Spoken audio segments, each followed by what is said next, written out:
Did you hear that? There, I did. That's wild. But I'm going to lean back so that I'm not up on the table. That might help. Yeah, I was all over the table. Sorry. I've already hit record, so you can start whenever you want. Oh.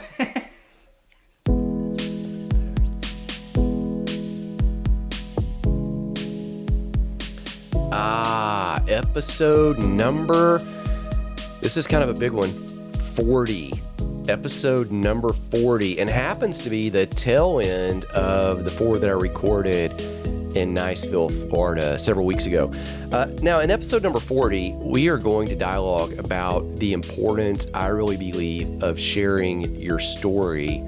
And I don't mean sharing your story in an arbitrary offload on social media and just tossing it out there and then feeling good about it because you got it off your chest.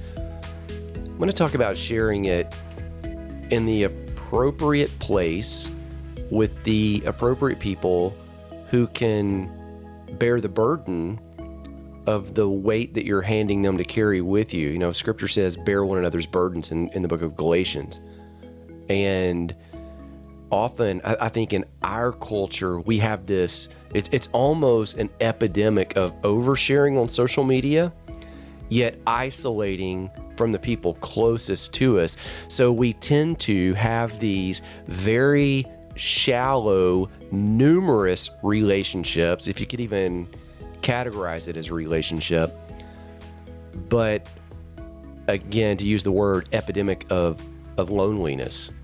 We are the most hyper-connected and lonely, not even generation, but just culture of collected generations, probably, honestly, ever.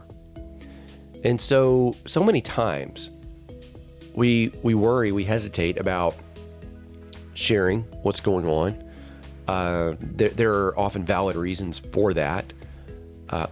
Many times, I think it's the idea of moral injury. We talk about moral injury a lot on this podcast.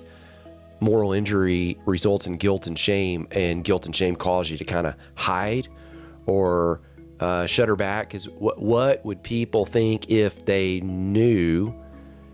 And we're going to dialogue a little bit about that today. So in this episode, you're going to hear Jim and Sarah. They're two of our friends, married.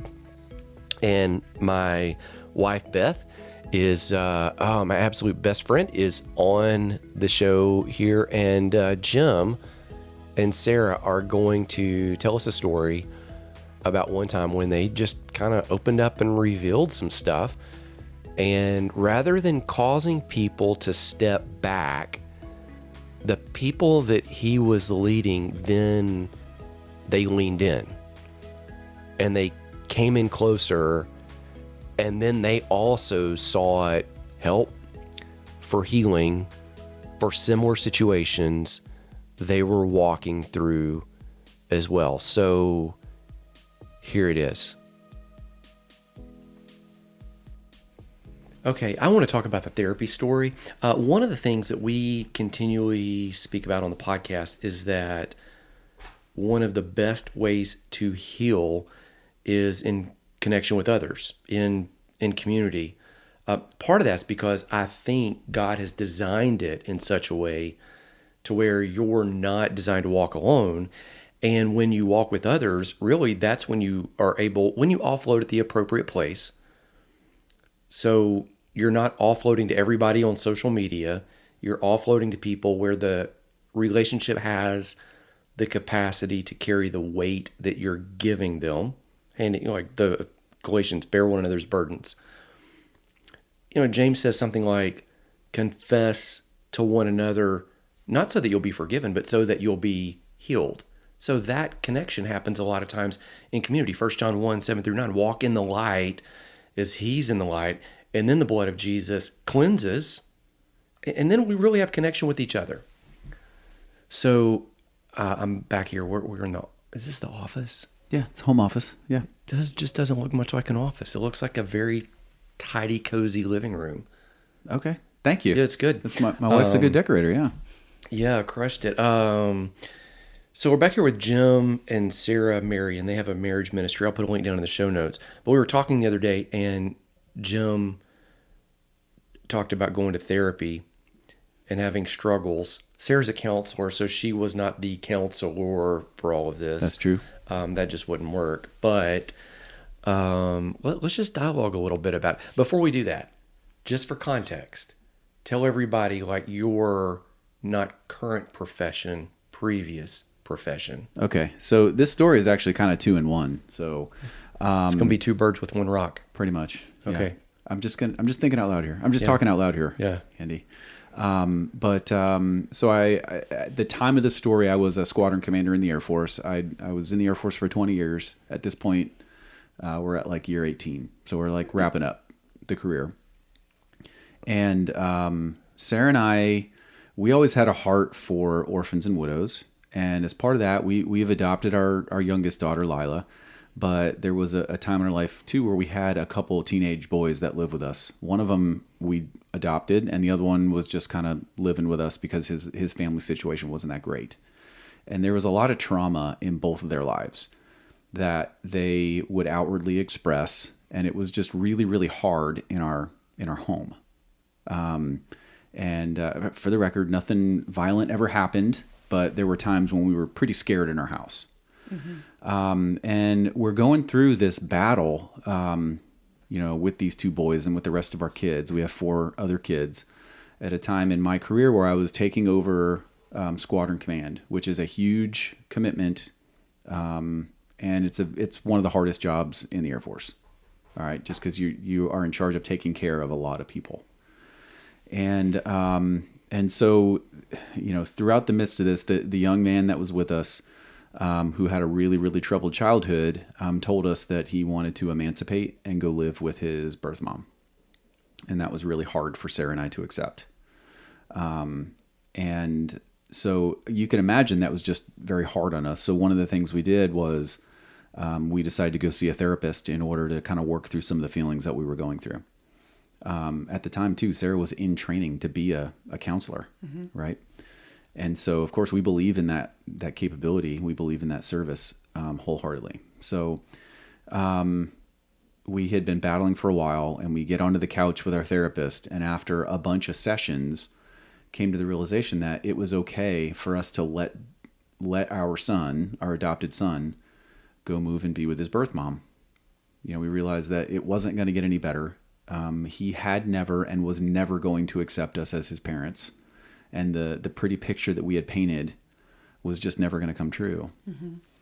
And when she said that out loud, it gave Sarah and I permission, to really confront it and mm-hmm. jump in here whenever you want. Yeah. No, she actually looked at us on the couch and said, okay. And, she kind of rattled off all the things that we were struggling with. And, from fear to no, we need to see this through, but we're afraid in our own house, but we feel like we were called to do this, but we're afraid in our own house, but we're, so we're going back and forth. And she just looked at us and she goes, at what point are you released from this? Yeah. And Jim and I both went, okay. Yep. And instead of just fighting to hold on to it, we were like, okay. And granted, he was like 4 months away from turning 18 anyways. Right. So the moment he turns 18, he's gone. And that had been, he had told us that from day one. The moment I turn 18, I'm gone. I'm out of here. Okay, great. Right. But in the meantime, the rest of our kids are like scattering like cockroaches when the lights come on whenever he'd enter the room, because he just brought with him that much what's the word? Volatility. Volatility. Yeah, good word. All the time. So she looked at us and she said, at what point are you released? Like, when will you know? And it was then that we knew. We're like, oh, we had to just give ourselves permission for this to be okay. Mm-hmm. So we're going through all the emotions. My squadron commander at the time, I was the operations officer, so I was going to take over for him. When we finally told him that he was moving, he looked at me and he said, okay, thanks for telling me. We were probably a week away from having a conversation about you not taking command. which was a goal I'd set for myself really early. From you not taking command. Yes. Okay. Because that was what was coming next. Okay. And so he said, obviously your performance, you got to take care of your family. He wasn't mad at me. He just said, you didn't have the capacity to do this job and be there for your family. And so with that going on. Right. Okay. And so, when our son decided to leave, Sarah and I were able to start to heal. I think we continued to see our therapist for a little bit. It didn't last forever, because you're dealing with the thought, first of all, guilt and shame. We felt like we had failed. Yeah, you feel like you've almost done something wrong. Right. I've been through almost the exact same situation. Yep. As that. And so we continued to see our therapist, and eventually we started to heal, and our family started to heal, and our kids started to come out from the shadows and have a normal life again, as normal is, and that was a slow process, and we started to feel more like ourselves again. And at the same time, still trying to support this young man in his journey from afar. Okay. And we did that for a very long time, as best as we could. And so that's the first part of the story, which is really the setup. I would say to anybody out there that feels like they're trapped, you're not. Okay. You gotta, and there's services out there that will help you deal with that. Right. And so that's my message for the midpoint of the story. Okay. Now, fast forward, we're about a year after all that went down, and now I have taken command, which was a lifelong dream of mine. How long was it from when your supervisor and you were, quote, a week from talking about you not being able to take it? Getting preemptively fired, essentially, yeah. Until you took it. So dealing with one chapter. 2 months later. Helped you set up for the next chapter. Yes. Okay. Maybe 2 months later, the change of command happened, and I took command of the squadron. Okay. I mean, so somebody probably needs to hear that. But like, sometimes you got to deal with stuff because it could be holding up other stuff. Yeah, of course. And I mean, look, I'm not suggesting too that you dump all distractions to meet your professional goals. That is not the point here. But you can't be the best. You can't be your best self for your responsibilities until garbage isn't weighing you down, right? The devil's going to attack you. I couldn't be a good squadron commander if I was holding on to that type of a task. It wasn't possible. And you do have to confront it, and you do have to deal with it, and we have to find resolution somehow. So is that what you're getting at, Andy? Yeah, well, I was just kind of thinking, how long has God given me this weight to carry? And we're not meant to carry it alone either. You end it right. You gotta end it well, which sometimes ending it well does look a little bit messy. 100% true. You end it, and then okay. So now I interrupted your story. So now you've taken over the command. So this is a year later. Yes. Okay. All right. And in the Air Force, they have a program called, or it's in Special Operations, Preservation of the Force and Family. And one of the things they do is they have what they call resiliency tactical pauses, meaning they cancel all operations and all training. And for a day, we get together and we just kind of connect with each other and touch base, and we talk about things that are hard. And real. And frankly, it's like... Give us some examples. So you know that suicide is a big problem in the military. Right. And so what they're trying to do is normalize discussions that might lead to that, so that we can identify problems and save people before it's a problem. Okay. So this is a program. It's a good program as long as it's run well, and it doesn't feel like what we in the Air Force call mandatory fun. So if it's not productive, don't do it, essentially. So I was in charge of putting together the event for our entire group. So my squadron and a bunch of other squadrons in the group, I was put in charge of putting this one together. And my idea was to have our counselor, who has her own resiliency story that I'm not going to share today because it's hers. Yeah. But we're going to try to get her on and let her share it. Yeah, we'll definitely reach out. Yeah. But anyway, she was willing to come and share her story of self-care in the face of tragedy to the whole group. And she was totally vulnerable. As a counselor? As a counselor. Well, was she a counselor at that point, or was she? Yes. I knew she was on track to that. She was our counselor. Okay. All right. But her story, she didn't share about being a counselor. She shared her story of trauma. Of walking through and resilience. Yes. Yeah. And she was raw. So that's the first example that my squadron got to see of somebody saying out loud these horrible things that had happened to them and give practical tips on how to continue to walk forward in God's grace. Like it was very impactful. It was amazing. What I decided to do immediately following that, all the squadrons break out and go do their own events. So of course I asked her to come back to my unit, and she and I and Sarah sat up at the front of the room and told the story I just told you. And at the very end, I looked at my squadron and I said, and all this was going on, guys, while I was trying to be your operations officer. And a lot of people were like, we never would have known. So you're showing up to work, you look okay. Or, I mean, yeah. My commander knew, obviously, because he was also my very good friend. Yeah. And so I confided in him and I told him every detail. I didn't want him trusting me with projects if he didn't know where my mental state was. So I communicated with him a lot. But we tell that whole story. And I said, not only did I go see counseling, but this is my counselor. And it was the woman that was sitting on the stage next to us. And Sarah shared the impact from her perspective as my wife to the men and women of my unit. And something amazing happened. First of all, it was hard. It was very therapeutic for Sarah and I to get to do that. Mm-hmm. But we wrapped up the meeting. We fielded a couple questions, and they were surface level questions. But I went back to my office, and literally 30 minutes later, 3 of my airmen were in the waiting room asking how they could find help. And I was able to get them linked up with counseling services, and they never would have asked for that had somebody not shown them that it was okay. And that's what they said. They, all 3 of them were like, hey, I didn't think it was okay. You just proved to me that it's all right. I can keep my job and I can continue to be productive, but also face this problem that I'm going through. They didn't even tell me the details of what they were struggling with. They just felt inspired enough to go raise their hand and say, yeah, I need help too. And I was able in that moment to get them counseling services within 48 hours. Wow. Man, what do you say to that, Sarah? That whole event was a very impactful event. I think it opens the conversation that, hey, life is hard and we need people to walk through it with us. We aren't created to live life alone. We are created to be in connection with others. And that, like you said at the very beginning, there's healing in that connection piece.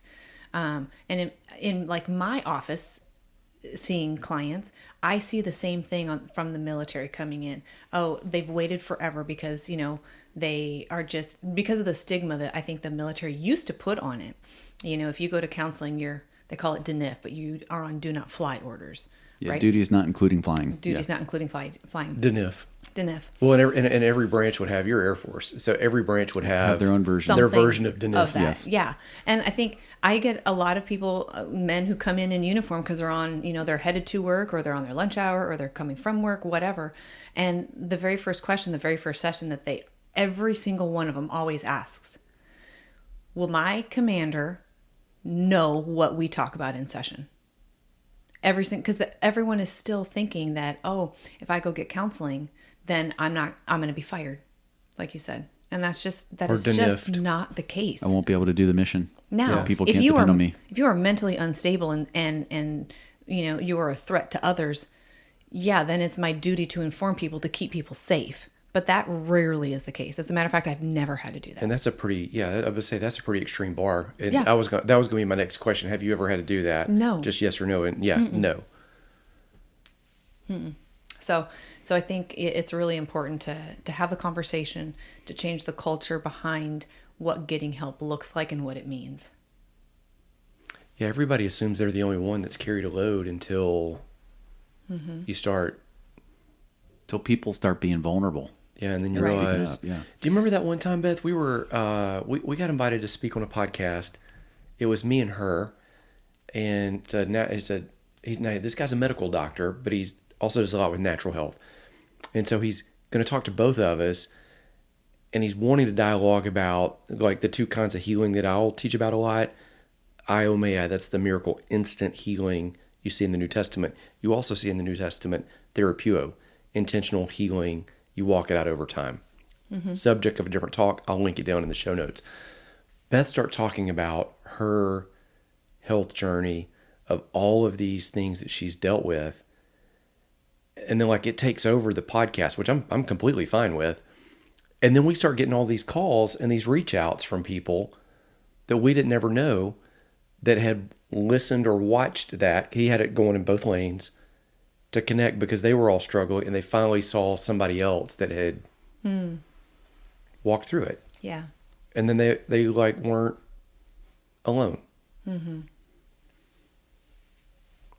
I remember that. I had someone last week, that's been years ago, and someone literally last week inboxed me on Instagram and said, I just listened to a podcast with your story and I wanted to connect. And I was like, well, I'm writing a book that has parts of my story in it. So do you want to be on the book launch team? And she was like, absolutely.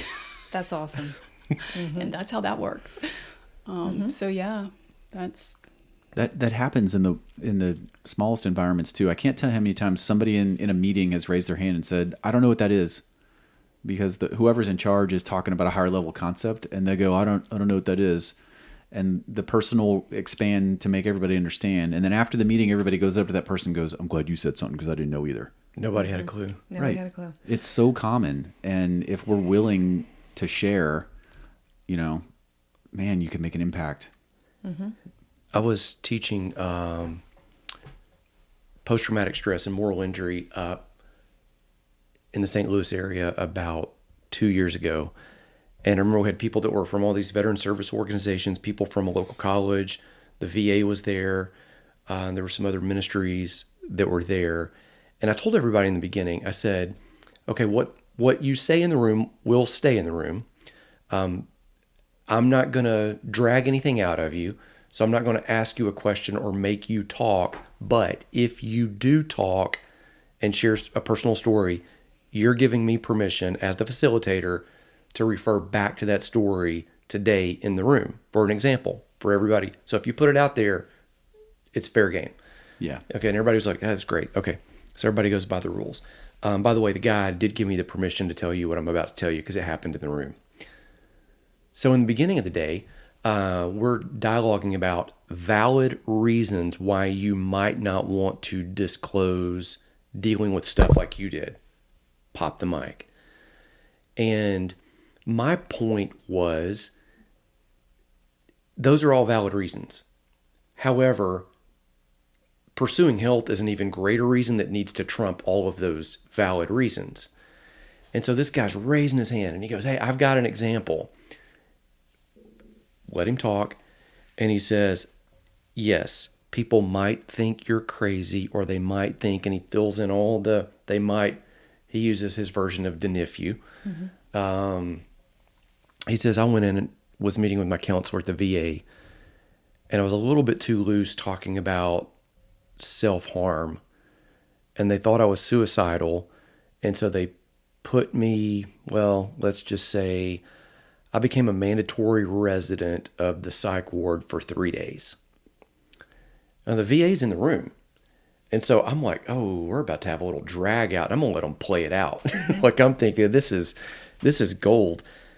The VA people say, well, we could have gotten it wrong. Mm-hmm. Like we're just people doing the best we can. He goes, no, it was good because the 3 days, it gave you time to adjust my meds. I needed to be off of some of them. The toxic people in my life, when I didn't have my phone, they just stopped calling and moved on. So 3 days later, like, well, I don't have those friends anymore. So it worked out really well. And now I'm a lot better. And he was, like, you could look and you would not have been able to indicate that the story he shared in great detail was in any way the person that was sitting in that seat. So later in the day, I make a comment and I say something like, how many of you in here, you heard his story about becoming a mandatory resident for 3 days on the psych ward? How many of you think less of him now because he shared that and said that? So he gets real nervous all of a sudden. Oh, please let this answer come my way. Yeah, well, that's what I'm thinking. I'm like, oh, because this guy can probably take me. I don't think he will because I'm the instructor, but he gets real nervous. He looks around. Nobody says or does anything. They just sit there. I was like, okay, how many of you think more of him now and feel like, oh, golly, I can relate in some way? Maybe not same story, but you can relate.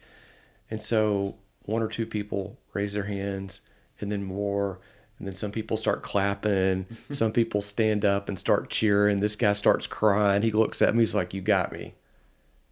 It's like, no, like we think people will believe that we're weak, but then they think we're stronger. We think they'll shun us or push us to the side. And there are some knuckleheads that will. You know, but most people do what your guys did, and they pull you in close. Well, and it goes a little deeper than that too, at least in our story, because you tie it to something you feel like you're responsible towards, right? So I'm in the dumps. I'm struggling with something.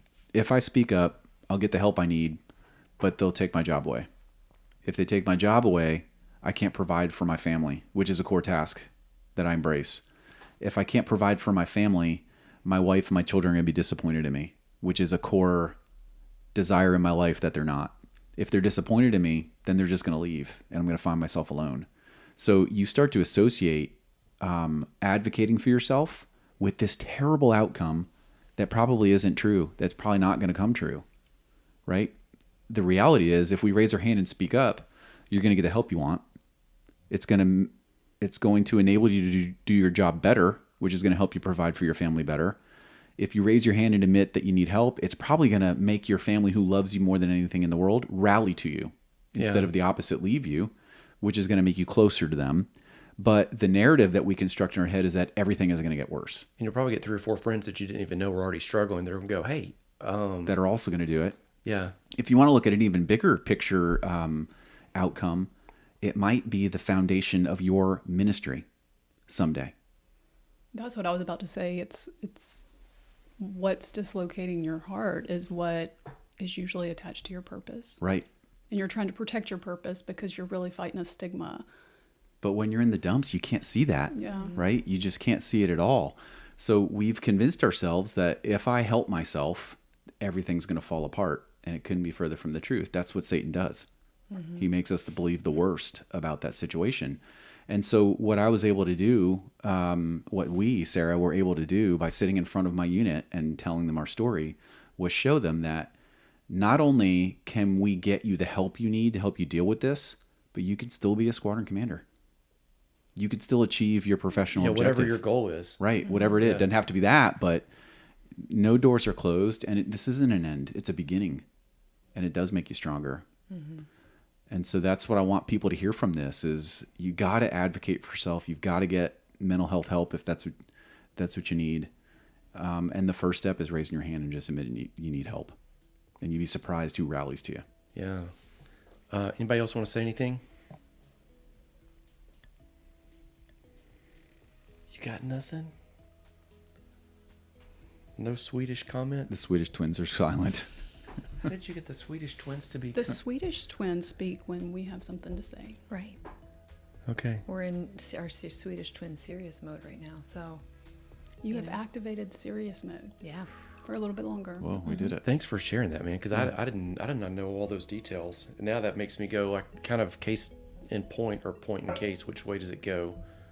Yeah, and I'm like, oh, I got a story I got to tell you, because you're not alone even in that story, right? And I've got a story that every time I talk about it, it's like there are other people that don't. You're like, yeah. You wonder how many people could actually relate to this because it's so just odd. It flips the script. Yeah. It goes from I can't share this because everyone will, I'll be shamed, to I have to tell this story because somebody can be helped. Yeah. Yeah. So my prayer is the Lord bless you, keep you, be gracious, shine his face of favor upon you, and may you raise your hand and in the right environment, just share. Amen.